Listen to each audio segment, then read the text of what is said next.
this. Going back to you, Ambassador Woolsey, if I may, I just want to read out the Fourth Amendment of the US Constitution to remind people the right of the people to be secure in their persons, houses, papers and effects against unreasonable searches and seizures shall not be violated, and no warrant shall issue but upon probable cause supported by oath or affirmation, and particularly describing the place to be searched and the persons or things to be seized. Now, I just don't see how you can say that what is going on here in complete secrecy from 99% of the people it's being done to lives up to the Fourth Amendment of the US Constitution. It is palpably a breach, isn't it? Well, it depends on whether or not you want to preserve the country's ability to operate in a world of terrorism. Ambassador, what is your reaction to Edward Snowden's decision to leak this information? I think Mr. Snowden had no right to arrogate to himself the right to decide where to strike the balance between liberty and security. President Obama pointed out a couple of days ago that this balance has to be struck. We have our government turned on its head. The government is supposed to be open, and we're supposed to have our privacy. But we don't have any privacy, and the government's totally secret. Well, security at home now, and questions about whether the CIA could spy on people through their refrigerators. So that this balance has to be struck, and that the court system, particularly the Foreign Intelligence Surveillance Act court, the executive branch, the president, attorney general, and the Congress, with the reviews by the congressional committees involved every few months. This has been a very precisely crafted system. I'm a little concerned that things have gotten a little out of whack. I think we can do a better job. This has been a very precisely crafted system for making the decision about where to strike the balance between liberty and security. And the government obtained phone and email records of Fox News reporter James Rosen to investigate the leak of sensitive intelligence about North Korea, calling him in court documents at the very least an aider or abettor or co-conspirator.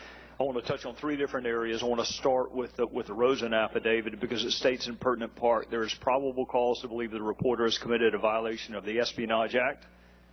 And this is the phrase I want to focus on. At the very least, either as an aider and abettor and or a co-conspirator. If the standard is probable cause, why in the world would the affiant add the phrase at the very least if they weren't contemplating a prosecution? I don't know why the person would have added that statement. Well, you were a very distinguished federal prosecutor. I was not at all distinguished, but I was a prosecutor. I don't remember ever adding surplusage, extra wording to an application for a search warrant. So I'm vexed by why the affiant would say at the very least. I just don't know. At the very least, an aider or abettor or co-conspirator.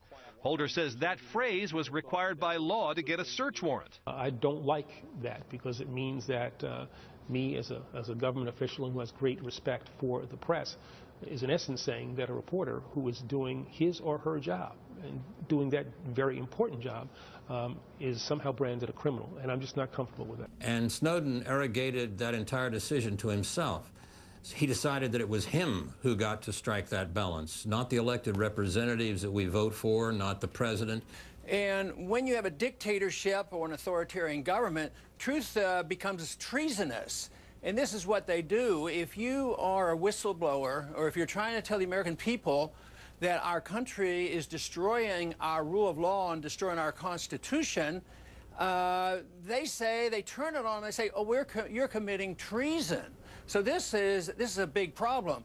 And to expect any changes without an announcement like this, things keep getting worse. They've gotten worse steadily for the past 10 years. So essentially there is no Fourth Amendment anymore. And I think for arrogance and improper behavior, the arrogating to yourself that kind of power when you're supposed to be taking care of your duties in the intelligence community is stunningly wrong. And I would say if you're confused about what we should do, just read the Constitution. What's wrong with that? Since he's confessed to the crime, I hope that when we are able to take him into custody, he's locked up for the rest of his life. What do you believe the consequences of his decision could be at their worst? Well, the problem is that once you start explaining to Al-Qaeda and Hezbollah how you are operating,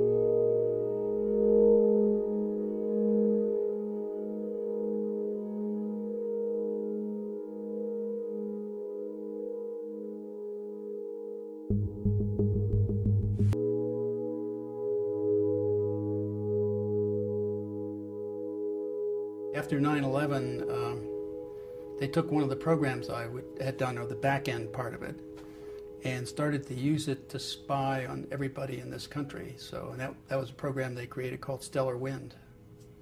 That was separate and compartmented from the regular activity that was ongoing, because it was doing domestic spying.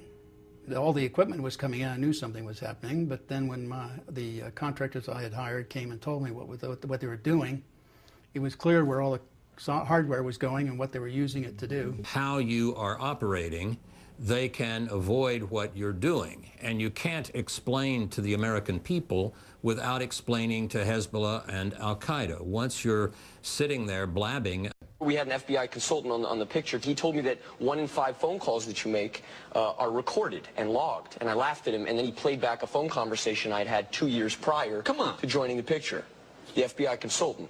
And it was like one of those phone calls, it was like, you know, what are you wearing type of things. You're sitting there blabbing. He told me that 1 in 5 phone calls that you make are recorded and logged. And I laughed at him, and then he played back a phone conversation I'd had 2 years prior. And Al-Qaeda, once you're sitting there blabbing about how these decisions are made. The CIA Director David Petraeus recently spoke about smart technology in our homes, technology that connects a television or an oven to the internet. It's all supposed to make our lives easier, but Director Petraeus says spies could use that technology to keep an eye on people without their knowledge. The article states that the NSA has turned its surveillance apparatus on the U.S. and its citizens, including the eavesdropping of domestic phone calls and the intercepting of domestic emails. You don't tap the phones of American citizens without going to a judge and getting a warrant. You don't do it. Now here we have warrantless car tapping, warrantless cell phone tapping, warrantless internet tapping. All right, here's that cell phone story you've been waiting for. Cell phone users beware, Big Brother may be listening. The Federal Bureau of Investigation can now hear everything you say, even when the cell phone is turned off. I know it sounds kind of out there, but using your phone's tracking device, authorities can now activate the microphone inside the dreaded thing, allowing them to eavesdrop on you and your conversations. Somebody told me that they can listen to what we're saying by my having this, even if it's turned off. Yeah. Klein eventually found detailed designs for the secret room. One of the first to see his documents was Internet expert Brian Reed. Lord, they had a lot of hardware, and I mean, they could, with the computers that they had there, they could do anything they wanted with that data. There was serious compute power available to process that wiretap data. But then there was one thing that was odd, because I didn't recognize it. It was not part of normal day-to-day telecommunications equipment that I was familiar with. And that was a NARUS, N-A-R-U-S, NARUS STA 6400. The NARUS STA 6400 made me sit up and take notice and realize that this was not an amateur game. And so when you see a NARUS box and all that storage space and all that compute power, you can't help but think, wow, you know, this is some heavy-duty processing power here to really analyze the data that this siphoned off. What is going on? The United States of America, home to 300 million people. Each of us assuming that if we obey the law and mind our own business, there's no reason for anyone to pay much attention to us. That's what we might think. But we would be wrong. Records are being created of activities that used to be wholly private. There are a lot of companies that you've never heard about, but they've heard something about you. Detailed personal information is being collected every day and used in ways we could never imagine. Most Americans are in your database somewhere, right? Also billions of transactions. Internet searches are being recorded. They keep everything. Your political leanings, your religious leanings, your medical concerns.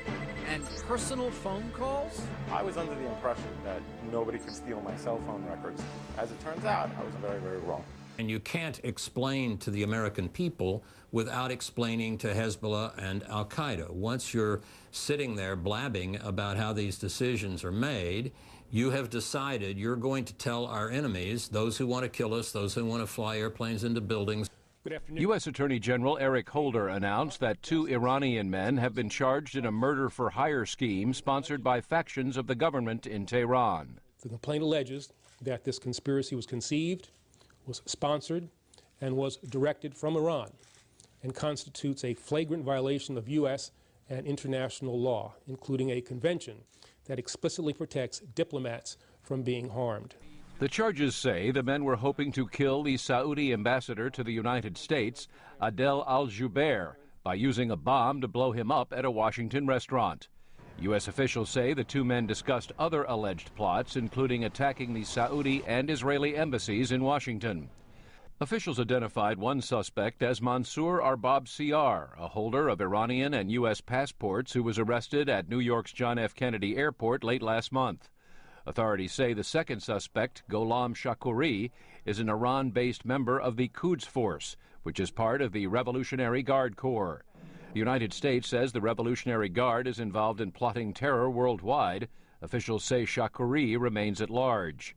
Attorney General Eric Holder says Arbab Siar has confessed and provided valuable information about the Iranian government's role in the plot. In addition to holding these individual conspirators accountable for their alleged role in this plot, the United States is committed to holding Iran accountable for its actions.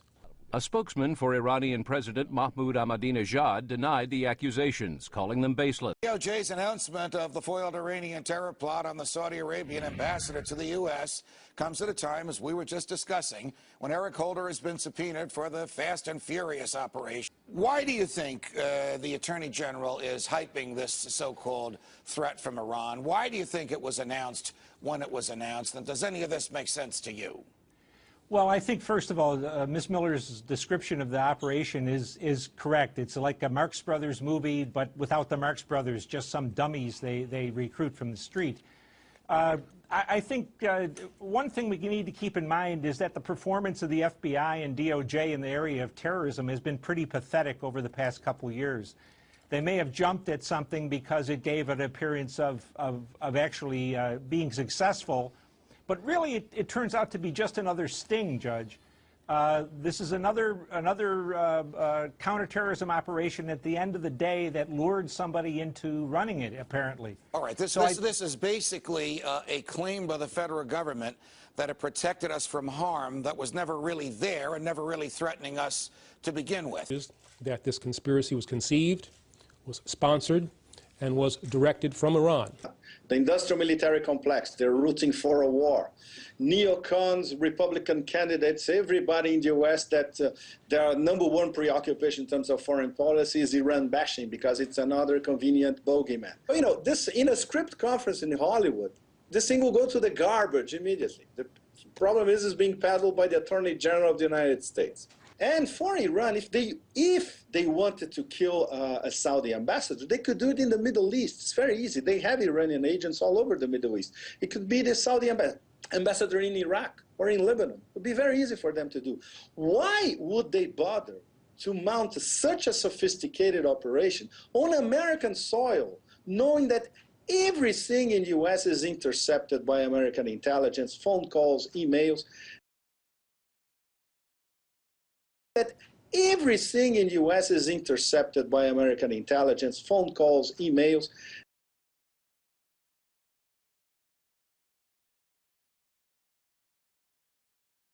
That everything in the U.S. is intercepted by American intelligence, phone calls, emails.